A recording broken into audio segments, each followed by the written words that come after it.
辽东的公孙渊反叛之后，司马懿是如何只用1年就平定叛乱的？曹睿病逝之后，司马懿又是如何成为托孤重臣的？本期视频，我们就一起走进司马懿平定辽东及曹睿临终托孤。得知诸葛亮病逝的消息后，曹睿紧绷的神经终于可以放松了，于是他便开始大兴土木，修建宫殿。司空陈群上书说，现在是战乱之时，魏国的人口还不如文景之治时期的一个大郡，你如此大用民力，正是东吴和西蜀所希望看到的，希望陛下三思啊。可曹睿却说，王业和宫殿并不冲突，而且这本来应该是你的职责，就像当年萧何修建未央宫一样。陈群反驳说，萧何修建未央宫的时候，项羽已经被灭，而且宫殿全都被烧毁了，所以萧何才修建了未央宫。即使这样，刘邦还责怪他修建得过于华丽。可现在东吴和西蜀并未平定，实在是没办法同日而语啊。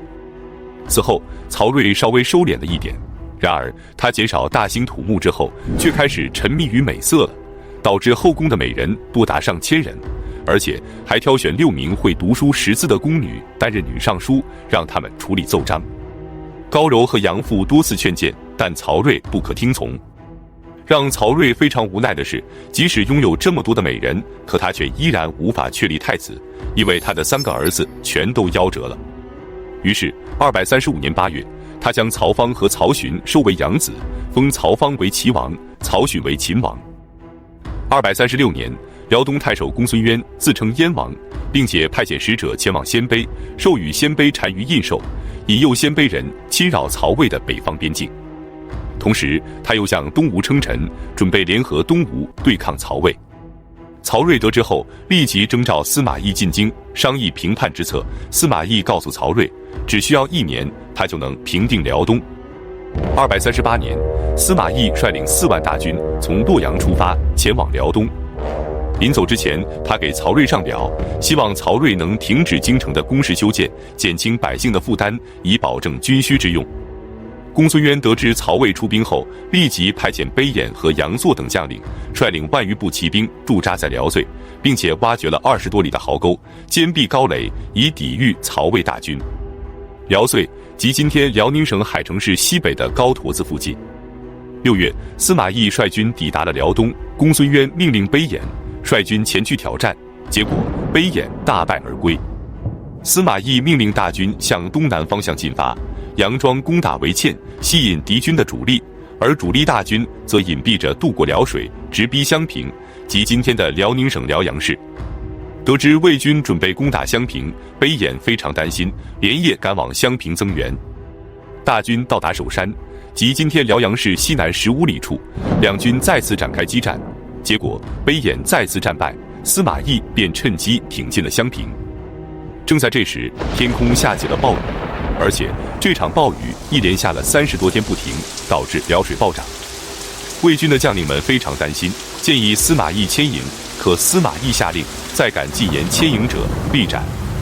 就这样，两军在大雨之中相持了数十日。公孙渊为了试探司马懿，他让人出城打柴和木马，魏军的将领们纷纷请求出战，但司马懿不同意。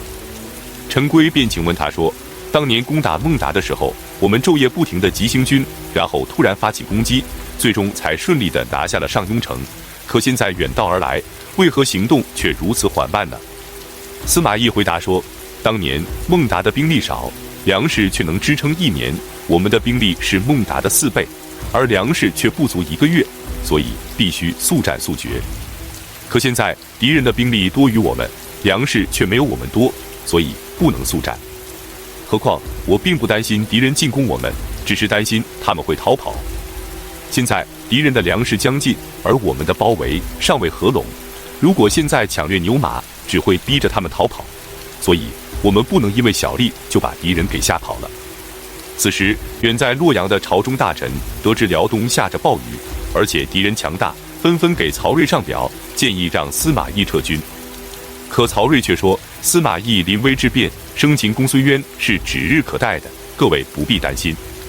两军相持了1个多月后，大雨终于停了。司马懿立即让将士们在襄平城外堆起土丘，建造望楼，准备了大量的石头，用弩弓向城中发射。而此时的襄平城里，粮食早已吃尽，甚至出现了人吃人的惨状，饿死者不计其数，军心已经不稳。几日之后，公孙渊属下的将领杨作等人前来投降。8月，公孙渊派遣相国王建以及御史大夫刘辅前来请求司马懿解围，却被司马懿给斩杀了，并且发布檄文，严厉斥责公孙渊。公孙渊无奈，只能率领精锐从城南突围，可司马懿早就料定了他的计划，立即派人前去追击。公孙渊跑到凉水即今天太子河的时候，被魏军追上后给斩杀了。随后，司马懿率军进入襄平城，下令将15岁以上的男子7000多人全部屠杀，公卿以下的数千名官吏被斩首，然后将公孙渊的首级送回洛阳。至此，司马懿只用了不到1年时间就平定了叛乱，使曹魏数十年以来的辽东问题终于得到了彻底的解决。随后，司马懿按照朝廷的旨意，准备率军返回关中镇守。然而，当他走到白乌，即今天河南省辉县市西南的时候，却突然接到诏令，让他火速前往洛阳。这到底是怎么回事呢？原来，当年的12月，曹睿的病情突然加重，他知道自己时日无多，于是连忙将郭氏封为皇后，将燕王曹宇拜为大将军，让他和夏侯宪、曹爽和曹昭以及秦朗等人共同辅政。夏侯宪和曹昭得知后非常高兴，迫不及待地想要对付刘放和孙资。刘放字子期，曹操时期就被任命为秘书郎，之后改为中书监。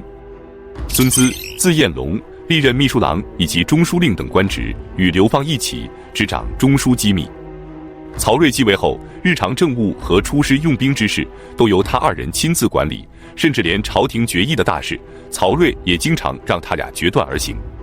蒋济曾经上书说，刘放和孙资的权力太重，而且每日侍奉在皇帝左右，应该加以提防，避免出现恶力专权的弊端。但曹睿不听，以至于大臣们敢怒不敢言。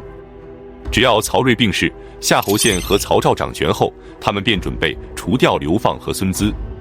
有一天，宫殿里有一只鸡飞到了树上，两人便说，看他们2个还能活过几天。然而没想到的是，他们如此隐喻的对话却被刘放和孙资给知晓了。两人非常担心，决定先下手为强，立即阻止夏侯宪和曹昭等人掌权。在曹睿拟定的托孤重臣里，曹宇是个最为重要的人物，因为他是曹操的儿子，辈分极高。